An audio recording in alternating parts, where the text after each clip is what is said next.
Riding a cool bike, rip. It was his fault anyway, so I shouldn't feel that much regret. Besides, Logan was the one that gave the order, yes. Definitely not my fault. He first took me to his mansion via portal but then decided to take me to another place. His space station. Is this a space station? Artificial satellite. I guess I will call it Halo.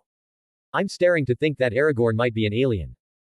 He said that I could ask my questions later, but I'm starting to believe that later is a very unclear timeframe.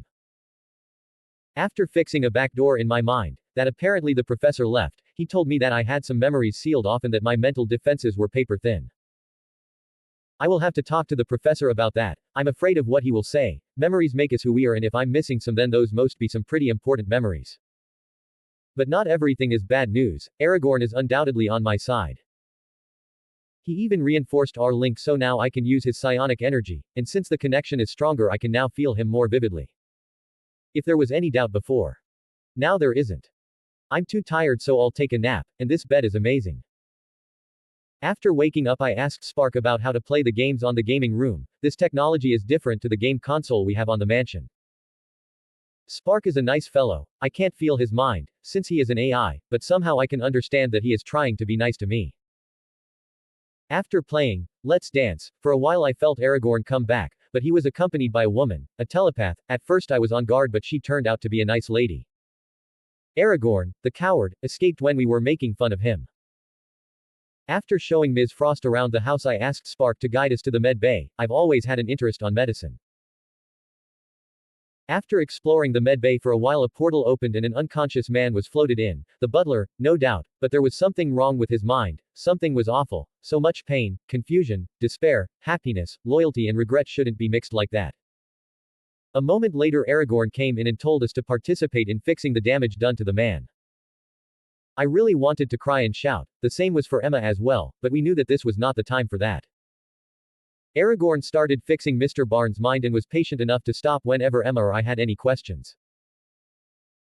What happened to Mr. Barnes was not fair. He apparently was the best friend of Captain America. He suffered an accident while fighting Hydra and was thought to be dead, but turns out that Hydra rescued him and then brainwashed him into their slave. I feel pity for him due to the things they made him do. Even recently they had him kill Maria and Howard Stark, who he was friends with. When Aragorn was done, he took Emma and me to our beds and left to continue working on Mr. Barnes.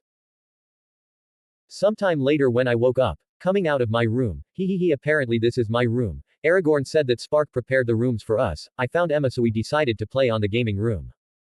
How is it that she keeps winning? I'm an above average dancer, but she keeps winning so easily. We played for a while until Aragorn came back with Bucky. Bucky was a nice guy. Emma and I became friends with him easily enough, and after having a delicious meal of dubious origin, it was time to go back home. I went inside where I could find my friends and some of the teachers. Hello everyone. I said. Hi Jean. Tell us, how was it? Said my ever-joyous friend, Kitty. Well, there's a lot. I don't know where to begin with. I think Aragorn is an alien. What else could he be? An alien. Said Logan. I don't know. It's just that he took me to train to his space station. Or was it a mother ship? I'm pretty sure that it can fly through space. Jean, for real? Hank. Yes. Wait. Maybe this can help. He did gift me AP link, maybe I could ask Spark. I sat down and opened the necklace box. I took out my necklace and asked Kitty for some help. Kitty helped me put this on. I don't know how jewelry can help, but okay. It's cute. Just wait Kitty, I bet that you'll like it. Dash. There you go Jean. It looks pretty. Kitty. I looked down to the gem on the phoenix and said. Spark, are you there? Yes Ms. Gray, for you always. The gem on the necklace shone a second and then I could see a three-dimensional projection of Spark appear in our living room. Everyone stared at it for a second and teacher Hank asked. Is this some light projection tech? How can it fit in something so small? I waited for Spark to answer the question, but it kept silent, looking at me. Can you not answer, Spark? I said. Ms. Gray, this is your personal device. Although I understand your intention of allowing Mr. McCoy to ask questions on your behalf, I will only answer to you unless you specifically say otherwise. This device is for personal use. In the future, when you have personal information on it, it's been determined that it's best if voice commands only work for the user herself. Yeah, that makes sense. But I'm allowed to give a certain level of information regarding me and my creator, if you have questions. Well, I guess I can get some answers that way. Is Aragorn an alien? I asked what everyone was thinking about. He was a Terran, from planet Earth, but due to circumstances he is an alien to you now. Isn't that more confusing? Can you explain a bit more about that? Asked Hank. Can you answer to Teacher McCoy for the moment, Spark? There exist an infinite number of Earths through the multiverse and the omniverse. He comes from one such Earth. So he is a Terran, but an alien to this Earth. What? You are saying that the multiverse theory is confirmed. Hank. Very much so, Mr. McCoy. Is there an evil version of my out there? Kitty. She has her priorities right. Spark, please answer Kitty's question. Yes, Ms. Pride, normally the division is 50% of the total, half of the possible versions are evil, half of the possible versions are good. Technically some of them are neutral, but this is based on karmic values. There could be a good, intentioned version of yours that did something evil, hence the karmic scale would consider her evil. Whoa. That's like something important, is it not? Said Kitty while clearly confused about the implications of this. Is that bastard considered an evil version of him? Asked Scott. Spark, can you answer him? Why is Scott so against Aragorn? He is getting more annoying than usual. No, Ms. Gray. I was explicitly instructed to never answer Scott Summers. My creator and I don't like him. I guess Aragorn can be petty. PFFF. Ha ha ha ha. Kitty. Ha ha ha ha ha, Kurt. Shut it, you two. Said Aurora. Scott was clenching his jaw in ridicule. Spark, is Aragorn considered an evil version of him? What happened between those three? No, there are no more versions of my creator, there's only him, so he can't be a version of himself, neither evil, neither good, just him. He comes from outside the karmic scale, so he is considered a neutral influence. How can someone come from outside the scale, if the scale is a part of the whole multiverse? Hank. He comes from a different multiverse. One outside of the karmic scale of this multiverse. One that no longer exists. Spark, what happened to his home? Jean. I'm not authorized to answer. But if you ask him, he will most likely give you the truth. Hey. I bet that bastard did something to it. Scott. Before anyone could tell him to shut up, Spark rotated and looked at his arrogant face. Projected a hologram of Earth, Halo and the Moon, and said, "This is Halo, 10,000 kilometers of diameter, 318 kilometers of width, created by the Master Chief. It's currently in orbit around Earth. It has a weaponry system advanced enough to decimate the surface of Earth in less than 10 minutes, and delicate enough to target buildings such as this one without affecting the surroundings. I'm the AI in charge of the whole complex. My creator also made me capable of harboring feelings and trusted me enough to have full freedom over my actions. Scott Summers, talk about my creator that way ever again and I will make sure that there won't be any Summers left on this planet. After all, why would the erasure of a brainwashed infant, with little to no value, make any difference in the face of my creator's mission? Know that the only reason you are still in one piece is that I am still developing my single objective orbital strikes. No one dare to even take a breath after Spark lost it to Scott. Scott. Just shut your mouth. Get out of here. You know nothing about what you are talking about. I screamed. I waited until Scott got out of the room and along the way I could see his hands trembling. Even Kitty's and Kurt's were. Once Scott was out of the room, Spark looked back at us and said, "For the record, what I said is true, but I wouldn't have followed with the threat. After all, Ms. Gray would be negatively affected with the outcome. For me and my creator, Ms. Gray's happiness is of the utmost importance. Now that Scott Summers is out, I can continue answering your questions, Ms. Gray. I don't know if I should be happy or scared with the extreme importance that these two are giving me. Mr. Spark, you said that Scott was brainwashed. Is that true?" asked Colossus, who is always worried about our well-being. My creator implied the same to Mr. Xavier this morning.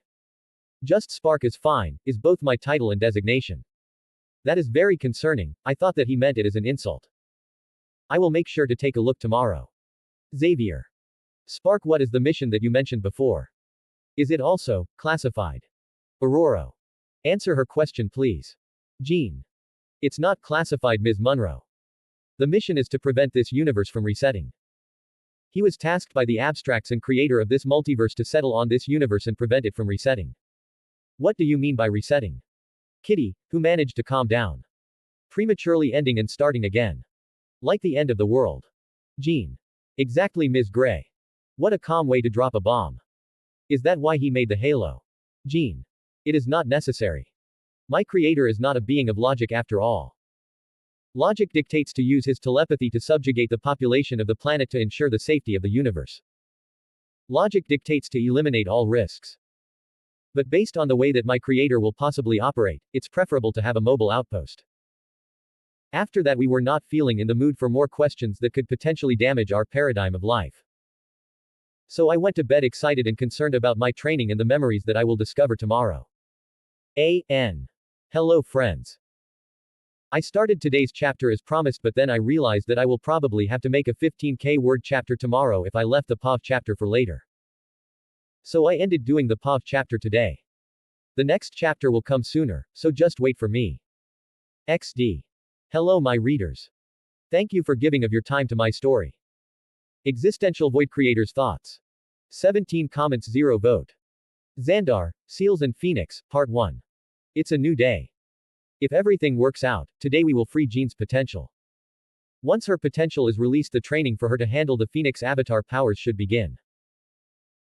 Since her powers are so powerful, and since she didn't train correctly while under the care of Xavier, I predict that it will take about 7 to 10 years for her to adapt to the 100% of her cosmic patron's powers. I'm just a little afraid of releasing her potential on Earth or Halo, since there's a chance that some cosmic fire might leak out. So I woke up really early and I have been using my eyes to find a planet with a breathable atmosphere but lifeless biosphere. I also have to make sure that the planet is not close to any of the galactic empires out there. I don't want to start a war or some stupid conflict because I destroyed an own planet. But my eyes can't see political borders. So I don't know what to do. After some consulting with my trusty Spark, we determined that it's best to go to Xandar and buy a planet that we could destroy. Even if Jean doesn't pulverize the planet, we could mine and sell back the resources or use them ourselves. We could even use the planet as a training planet. Spark predicted that for the bigger galactic powers out there, planetary trade was a very profitable reality. Spark also said that they would most likely be happy to trade with a friendly, cosmic entity. I have no doubts on Spark, so we will visit Xandar before unsealing my time bomb Padawan. I learned my lesson last time, so today I went to pick Jean and Kitty via portal, rip my dear bike. I arrived at the front door and waited a few minutes before Jean and Kitty came out. Why is Kitty bringing a camping backpack with her? Hello Jean. Hi Kitty. Aragorn. Hi Aragorn. Kitty, with a beaming smile. Hello Aragorn, good morning. Jean looking slightly uncomfortable. So Kitty. Why the backpack? Clearly confused. Well, it's some of my stuff, wall posters, my sleeping pillow, toiletries, stuff like that. I might need it on the Halo. Do I also get a room like Jean? Right. More stars could be found on her eyes than mine, and that is saying a lot. She is moving in right. I don't know what stuff you think you need, but I guess that's fine. About the room, Spark is the one that knows. Really, what is her plan? Jean tapped on her P-Link and asked. Spark, did you get a room ready for Kitty, like I asked? Affirmative, Ms. Gray. I feel like somehow Spark is taking ownership of my house. But I guess I gave him control, so it's okay. Right. Yes. Kitty. Well, there you have it. Let's go.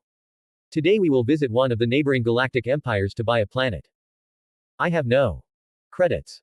But Spark has it covered somehow, he said so. What? Why would we need a planet? Jean, while Kitty's eyes leveled up from stars to galaxies. At the moment when we release your powers, there's a chance that you'll vaporize a portion of a planet, worst case scenario, so it is better to buy a planet that we can afford to destroy. Based on my calculations, in comics most of said energy is directed to Jean's resurrection. Since I'm not killing Jean, I better work based on the assumption that the overfill will spill. Mr. Abner, is it going to be safe? Kitty. Yes Kitty, don't worry, I will take care of it. You can call me Aragorn as well Kitty. I can feel the culture coming from her, I'm sure of it, we will be great friends in the future. I guess it doesn't matter if she is moving in now. After crossing the portal, we appeared on one of the living rooms in my house onboard the Halo. Waiting for me in the room, I found my headmaid and butler. James, Emma, we will go to Xandar, from the Nova Empire, to buy a planet for training. Do you want to come with us? So visiting galactic empires is a thing now. Sure, I don't see why not. Emma. I might as well. I guess it's not good to be cooped up in my room all day. It looks like Bucky got his first package of memories pertaining the missions under Hydra. But he is doing better than expected. All right. Spark, are you bringing your real body for the negotiations, or should we use my P-Link? My P-Link is a clear colorless trillion-cut gem. Just the P-Link is enough, Master Chief. After Spark confirmed, I encased us in a barrier and portal us outside of the planet's space. You could see Xandar in front of us, a very nature-aligned planet. With my eyes I could see the almost perfect relationship between technological advancement and environmental care. It was a planet with a lot of blue and green. I can only assume that this was either the result of very hard-learned lessons of very smart leaders with great vision. Wow. It looks beautiful. Kitty. It does indeed. Emma. While we were appreciating the view, I felt one of their scanners inspect us. It won't be long now until a delegation comes for us. Indeed, we didn't have to wait for long. We saw a 15-fighter fleet approach us. Their fighters were star-shaped. Once the fleet took position surrounding us, a team of 5 Centurions and the Centurion Nova Prime came up close. Well, we better get this going. Unless these guys are telepaths, I don't think we will ever be able to buy a planet. I lifted my hand and pulled the 6 individuals to us and let them phase through the barrier, so that we could communicate. I'm pretty sure that the Nova Corp has already scanned my and Jean's level of power, given that their fleet didn't open fire the moment I pulled their corpsmen in. Hello. Nice to meet you, members of the Nova Corp. My name is Aragorn. I spoke in fluent Xandarian, one of the languages I learned when I was borrowing tech in Earth Z. I know that spacefaring civilizations have translation tech, but this way is easier. I also sent the translation to my companions telepathically. Nice to meet you as well, my lord. I'm the Centurion Nova Prime. How can Xandar be of assistance today? That confirms it. They know that I'm on the cosmic scale of power. That tone of voice and the trembling that he tries to hide from us is a clear sign, also his eyes keep darting between me and Jean. No need to be so tense. I came for a matter of trade. Do you mind if I bring my AI for the negotiations? I could see him relax when he heard something that made at least a little sense within his worldview. No problem, my lord. He said, showing his left-hand vambrace where his communication device was stored. I tapped on my P-Link and we both could see a holographic screen where negotiations were handled between Spark and WorldMind, their worldwide AI. After a minute, Spark said, Master Chief, we have the planet that suits our needs. The price is the relocation of 7 planets to different systems under their control. That's suspiciously cheap. Is that all? Just some system reforming. Just to be sure these planets are not disputed with other empires, right? Just moving some planets to solar systems of their control is easy enough for me. I just need to swallow a planet with a portal and warp it to the desired location. Yes, Master Chief. The Nova Empire currently is not able to move planets safely. These 7 planets are under their full control, but they are further away from Nova Empire's area of influence than they would like them to be. These are particularly valuable planets to the Nova Empire, whether because of their inhabitants or because of their resources. The other option is relocating 3 planets and establishing an embassy under an area of your control, either planet Earth or Halo, while co-signing with Ms. Gray on the contract. So the 7 relocations is the monetary cost and the embassy is the political move to get a connection with me and the Phoenix Avatar. I could possibly use the connection in the future, but I don't totally need it. I believe that even if I don't ever use the connection, it is best to make friends. One more friend equals one more less possible enemy. Given my status, it is also highly unlikely that they would attempt to make a suicidal move. This will also help Jean in the future if she has to deal with the Sheer. The 3 planetary moves and the embassy on the Halo are fine, Spark, just let them know about the situation on Earth. I'm sure that they already know about the connection between the Phoenix, Avatars and the She-AR. I don't want these guys to show up on Earth and to poke that hornet nest. We waited for one more minute and then Spark said. Transaction formalized. Agreement reached between the Nova Empire and the Cosmic Presence, Aragorn the Shine Dragon and Jean Grey, Avatar of the Phoenix Force. Nice one, Spark. Now my title will gain the fame it deserves. Excellent, Spark. Thank you for the assistance, Centurion Prime. We will be on our way. After finalizing our trade and scheduling a meeting for the construction of the embassy on Halo and the planetary relocation, I opened a portal to the coordinates of our new planet.